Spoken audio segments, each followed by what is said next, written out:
E no estudo de hoje, fala sobre a visão de Ló.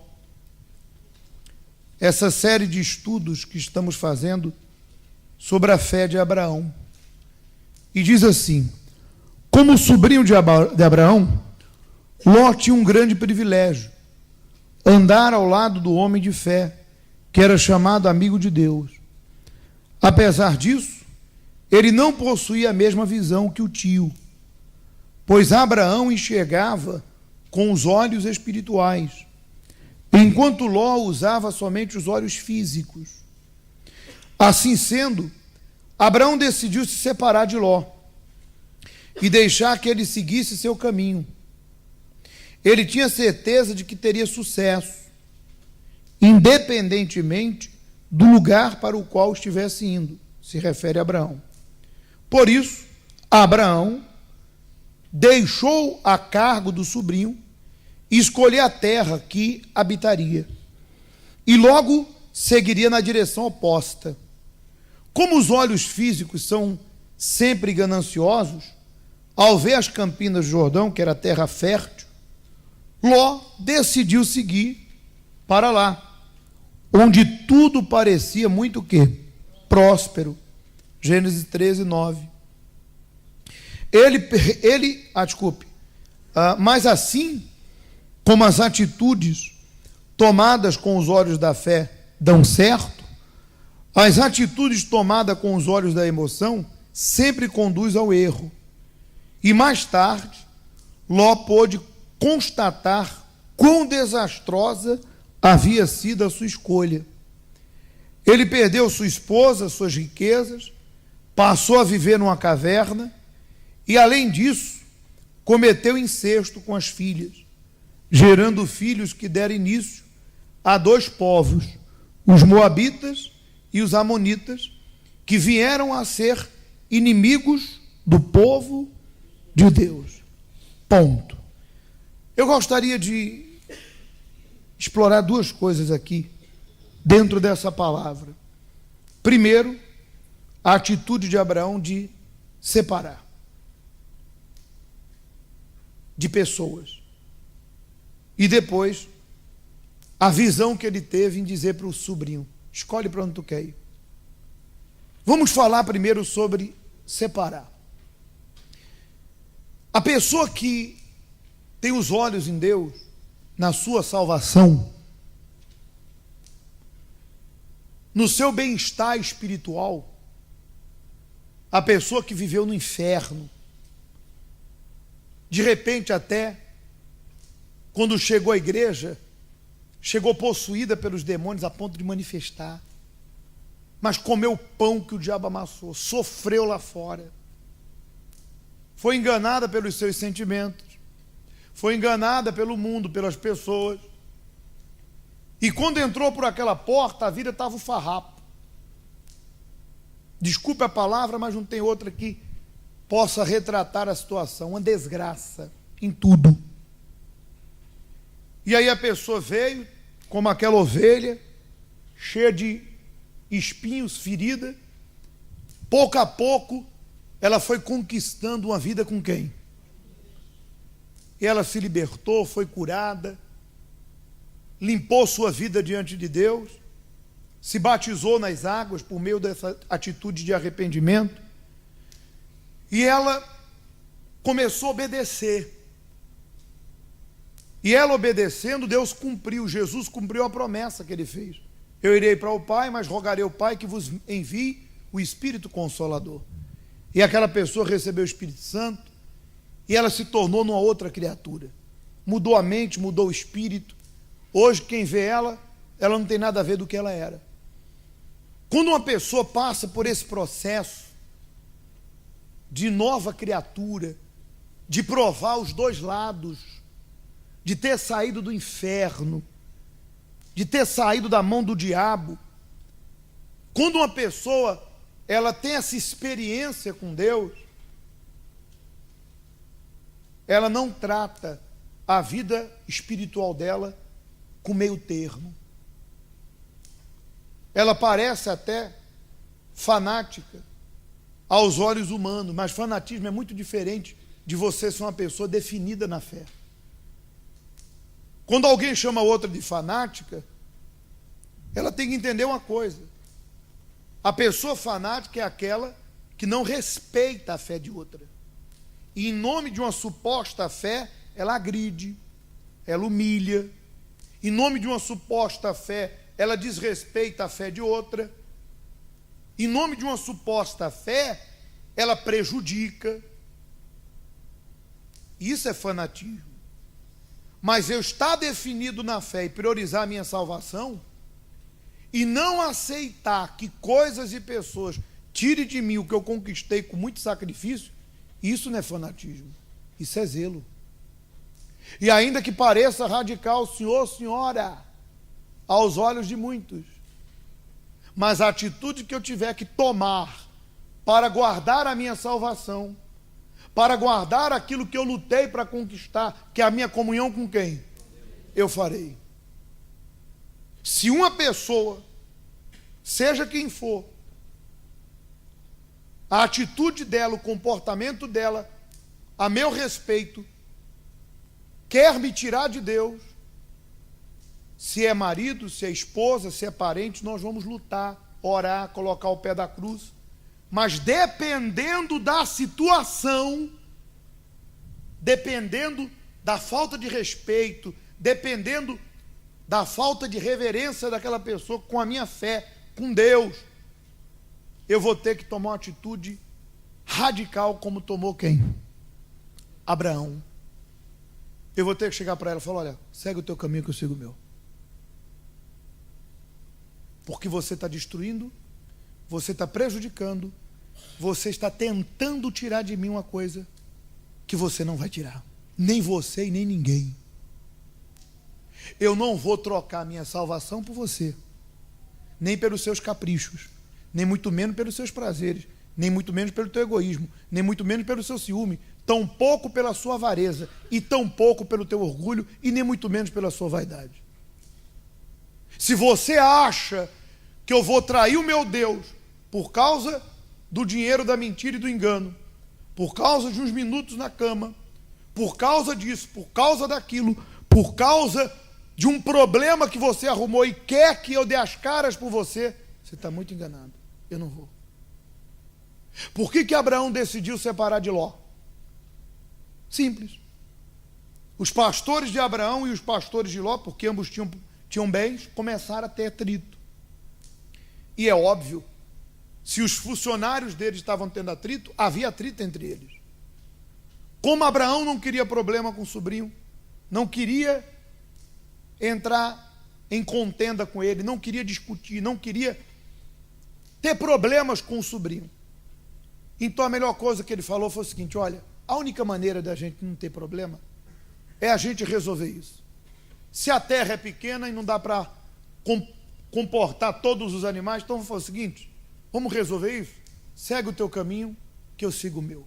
Para você não dizer que eu te enganei, para você não dizer que eu te passei para trás, para você não dizer que eu fui desonesto contigo, escolhe para onde você quer ir. Se você quiser ir para aquela campina que é fértil, verde e muito bonita, não tem problema não, eu vou para o lado oposto. E se você quiser ir para o lado oposto, eu vou para lá. Então, se você está aqui nessa noite, e dentro da igreja ou fora, existem pessoas e coisas que estão te tirando de quem? Você tem que ser radical. Antes que você perca a tua salvação, perca o Espírito Santo, perca a tua comunhão com quem? Com Deus. Eu não sei o que é, senhora, senhor. De repente, em nome da necessidade, você diz: ah, pastor, mas eu preciso. Sim, mas acima disso você precisa da tua vida com Deus, que está acima de todas as coisas. Já dizia uma senhora que na necessidade financeira se compromissou com não sei quantos empregos, porque ela dizia: ah, pastor, eu tenho uma série de coisas para resolver. Amém, senhora, graças a Deus. Mas quando coisas e pessoas começam a te separar de quem? você tem que rever, porque vai acabar você ficando sem um e sem outro, e não deu outra. Perdeu a comunhão com Deus porque caiu no pecado, porque quando a pessoa começa a sair do braseiro, a fé esfria, a comunhão esfria, e a tendência é a carne falar mais alto que o quê? Caiu no pecado, perdeu a vida com Deus, e depois perdeu o trabalho. Então, se isso te separa de Deus, você tem que ser como Abraão. Dá não. A mesma coisa é pessoas. De repente você é uma pessoa que, para não desagradar, você mantém amizade com pessoas que são contra tudo aquilo que você crê. Eu vou lhe falar uma coisa muito importante. Se uma pessoa sai do nosso meio que ajuda, primeira coisa, eu vou orar por ela. E se ela quer ajuda, eu próprio vou convidá-la para vir buscar Deus, conversar com o pastor, vou perguntar se ela quer uma visita. Eu serei o primeiro a me importar em ajudá-la. Mas a partir do momento que uma pessoa não quer nada com Deus, e o mal que está dentro dela quer usá-la para me separar de Deus, ou para que eu perca a minha pureza, os meus bons olhos com as coisas de quem? Eu tenho que ser prudente, tenho que me afastar. Porque a Bíblia diz, se alguma coisa ocupa a vossa mente, que seja isso puro, amável, que seja isso justo e verdadeiro. Se eu estou ao lado de uma pessoa que, além de ser contra tudo aquilo que um dia ela fez, ela comete o maior dos maiores absurdos de blasfemar e dizer que a obra do Espírito Santo é mentira, tal qual dizer que a cura ou que a libertação de demônios, isso é mentira, isso é hipnose. É um dom dado pelo Espírito? Como que pode uma pessoa que um dia até manifestou, meu Deus do céu, ou que mandou o próprio demônio embora, hoje é contra tudo, é contra o altar, é contra a fé, é contra tudo que hoje ela vê. Eu pergunto a você, há conversa com a pessoa que está com a mente cauterizada? Há sociedade entre as trevas e a luz? Você tem que cortar isso pela raiz. Senão essa pessoa, além de te afastar da fé, ela vai fazer com que você perca sua reverência com as coisas de Deus. Porque o problema de quem está dentro da igreja está mal e não quer ficar bem, pelo contrário, quer levar outros a ficar mal, ou que está fora e condena aquilo que um dia praticou, é que tanto esse que está dentro como que está fora perdeu a reverência com as coisas de quem? Perdeu o respeito. Se tornou uma pessoa sem feição alguma com as coisas sagradas. São pessoas que a Bíblia para elas já não diz mais, prova que não tem ou que nem lê. O jejum para essas pessoas já não dizem mais nada. A oração, tão pouco. As coisas sagradas, como o altar, como devolver o que é de Deus, como honrar a Deus, isso para elas não existe. É até motivo de piada. Estão completamente desafeiçoadas e sem respeito com as coisas de quem?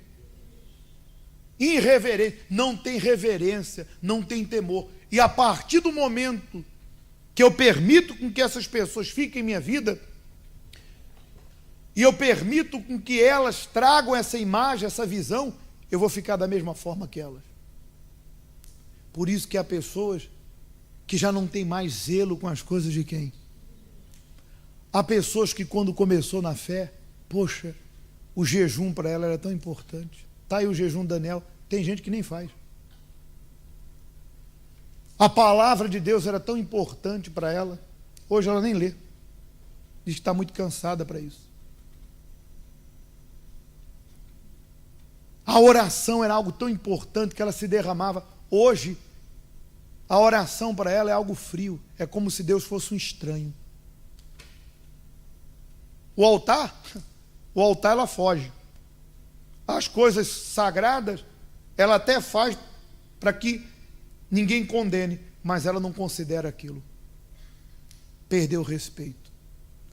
Entenda, Deus não se vê, nem se enxerga e nem se toca. Eu me relaciono com Deus com aquilo que representa quem? E a partir do momento que eu desrespeito, eu perco a reverência pelas coisas de Deus, acabou. Minha fé é religião. Eu venho para a igreja só para religião. Quando Deus plantou a árvore no meio do jardim, eu pergunto a você, Deus precisa de árvore para quê? Deus precisa de fruta para quê? Por que Deus fez tanta questão que Adão e Eva não comessem? Porque algo naquele jardim tinha que representar Deus, senhora e senhor. E aquela árvore plantada representava Deus, porque Deus não se enxerga, não se vê. Ele é espírito. E enquanto eles não tocavam, enquanto eles consideravam, eles estavam respeitando o território de Deus e considerando a palavra da boca de quem? É o respeito. Para você entender melhor, sua casa. Tem vários lugares na sua casa que uma pessoa pode entrar com a sua permissão, mas tem lugares na sua casa que realmente para entrar a pessoa fica até, por exemplo, seu quarto é algo muito privado, é muito particular. Aquilo ali representa a tua intimidade, ou não? Sua casa em tudo, mas principalmente o seu quarto. Por quê? Porque é a tua vida, é o que você tem. Então as coisas sagradas representam Deus. Quem perdeu a reverência pelas coisas sagradas, acabou. Acabou. Por isso que há pessoas que a fé morreu. Porque ela já não tem mais, já não faz mais propósito, já não ora, já não faz mais corrente, já não usa mais a fé. Religião. Repito, tudo que lhe afasta de Deus, seja coisas, se você não cortar, tu vai terminar igual essas pessoas. Impuras, com maus olhos, distantes de Deus e mortas na fé. Por isso que o pai da fé, Abraão, para evitar um problema maior, o que ele falou para o sobrinho? Meu cara, pega as tuas coisas e escolhe para onde tu quer ir. Ou tu vai para a direita, ou tu vai. Essa contenda, essa divisão não pode continuar. Eu quero ter paz para servir o meu Deus. E se eu posso escolher isso, eu farei. Deu para entender? Então, cuidado, dentro da igreja, com pessoas que chegam à tua beira, com maus olhos para as coisas de quem? Sem reverência com as coisas de Deus. Vigia. Seja radical, corte, conversa com essa gente. E se você tem amizade com pessoas que um dia estiveram na fé, os condena, corte. Outro dia uma pessoa que saiu do nosso meio, que condena a fé, mandou uma mensagem, oi, tudo bem? Nem respondi. Porque se essa pessoa quisesse ajuda, ou se pelo menos ela quisesse voltar para Deus, eu estaria de braços abertos para ajudá-la. Mas como ela se declarou opositora ou contra aquilo que é de Deus, e aquilo que um dia ela serviu, deixou de ser meu amigo há muito tempo. Nem respondo, nem oi, nem respondo nada. Eu sou amigo de quem é amigo de Deus. Amém? E ajudo quem quer ajuda. E oro por quem precisa. Agora, vamos continuar. Assim como Ló, hoje existe muitas pessoas tomando atitudes com base no quê? No que vê com os seus olhos físicos, mas elas ignoram a vontade de Deus, que só pode ser vista com os olhos o quê? Espirituais. Os olhos físicos sempre dão uma resposta rápida ao coração e, por esse motivo, quando nos deixamos levar por eles, agimos pela emoção e não conseguimos nos desviar dos instintos o quê? Carnais. O apóstolo Paulo ensina que não vale a pena se atentar para as coisas que vemos com os olhos físicos, pois elas acabam rapidamente. Mas o que os olhos espirituais têm a nos oferecer é eterno, segundo Coríntios 4. A condição espiritual de uma pessoa é medida pelos olhos. Quando alguém perde a visão de fé e passa a andar com os olhos da cobiça, essa pessoa, assim como Ló, perde tudo e passa a viver numa caverna espiritual, cheia de desgosto, e sem perspectiva de quê? Se andarmos guiados pelos olhos espirituais, confiamos que Deus nos fará frutificar em nossos caminhos. Não importa onde estejamos, por mais difícil que possa ser a caminhada, deixe-se guiar pela vontade dele, de Deus. É sempre a melhor o quê? Deixa eu falar uma coisa para você para finalizar. Quando a pessoa ela realmente entregou a vida dela no altar de quem? Ela vive em obediência. Porque vamos nos transportar para o Abraão naquela ocasião. Quando Abraão disse, vai para cá, eu vou para lá, ele estava seguro que Deus estava com ele. Até porque Deus fez a promessa: abençoarei os que te abençoarem, amaldiçoarei os que te amaldiçoarem. Em ti serão benditas todas as famílias. Te abençoarei. Então, quando a pessoa tem uma aliança com Deus, quando ela é fiel a Deus, ela não olha a condição aí fora, ela não olha o tamanho do problema, ela não considera a situação, ela considera quem? Deus. Então ela confia que a vida dela está no controle de quem? De Deus. Então, ainda que aos olhos humanos você esteja em desvantagem, você está sendo fiel a Deus? Pode esperar. Deus vai dar uma reviravolta. E ainda que alguém queira te passar a perna, ainda que alguém queira te enganar, ainda que você esteja no lugar que, humanamente falando, é muito desvantajoso comparado a outros lugares, mas se você é fiel, se você tem a vida no altar, o Deus que abençoou Abraão no deserto, numa terra muito inferior que a de Ló, ele vai abençoar você. Porque não é o lugar que faz você, é a tua vida com quem? Com Deus. Veja que no deserto Jesus venceu, no deserto Abraão venceu, e Ló na campina, ou nas campinas, no lugar fértil, bom, ele fracassou, perdeu a esposa, perdeu tudo que tinha, e ainda fez o que fez, terminando num fim triste. Às vezes a pessoa tem tudo em sua volta que favoreça ela, mas por não ter uma aliança com quem? O que é para dar certo, acaba dando errado. E só em pensar, as coisas já viram de cabeça para baixo. Não se preocupe. De repente você diz, pastor, eu tenho muitos inimigos. A palavra de Deus diz que se Deus é o meu juiz, é Ele quem me justifica. Quem tentará acusações ou prejudicar aquele que é amigo de quem? É óbvio, Daniel foi para a cova, mas Deus fechou a boca do leão e envergonhou aqueles que jogaram ele na cova. Sadraque, Mesaque e Abednego foi lançado na fornalha. Eles não foram impedidos de enfrentar a injustiça, o problema, mas Deus deu um livramento glorioso, e por meio daqueles 3 homens, em toda a Babilônia se soube que o Deus de Daniel era vivo. Então, se você disser, pastor, eu estou numa fornalha, Deus vai mandar o anjo, tu vai sair dela.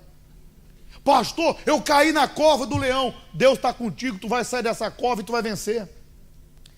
Mas isso não é algo que eu estou falando para você, Deus fala dentro de você. E você entende, minha vida está no controle de quem? Era esse o pensamento de Abraão. Não importa para onde eu for, aonde eu for, vai dar certo. Amém? No entanto, que eu continue em aliança com quem? Fiel, porque não adianta também ir se não tiver com Deus. Aí tu pode ter tudo, tu vai fracassar. Então guarde essas 2 lições desse estudo de hoje. A primeira de todas, se separe daquilo que te separa de quem? Tenha olhos espirituais para entender que se você é fiel, tua vida está no controle de Deus. O mundo aí fora tenta hostilizar a nossa fé. O que o diabo quer é que você se sinta inferior. Às vezes, a nossa fé é condenada. O diabo quer que eu e você se sintamos errados em agradar a quem? E o mundo está certo. Mas olha o fim que eles estão tendo. E olha o fim que aqueles que servem a Deus têm. Não espere, aplauso de ninguém. você que serve a Deus, você nunca vai ser aplaudido aí fora por ninguém. Porque o que está neles e o que domina a mente deles sempre vai ter maus olhos para a tua fé.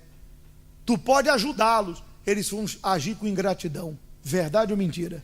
Então, senhora, senhor, seja maduro o suficiente para entender que o mais importante para mim não é se o mundo me aplaude, eu reconheço que o meu Deus é vivo, é que eu estou com Jesus, estou salvo, tenho a minha vida com Deus, está no controle de Deus, vou ter uma vida gloriosa aqui nessa terra, com lutas, e vou ter minha salvação eterna. Amém?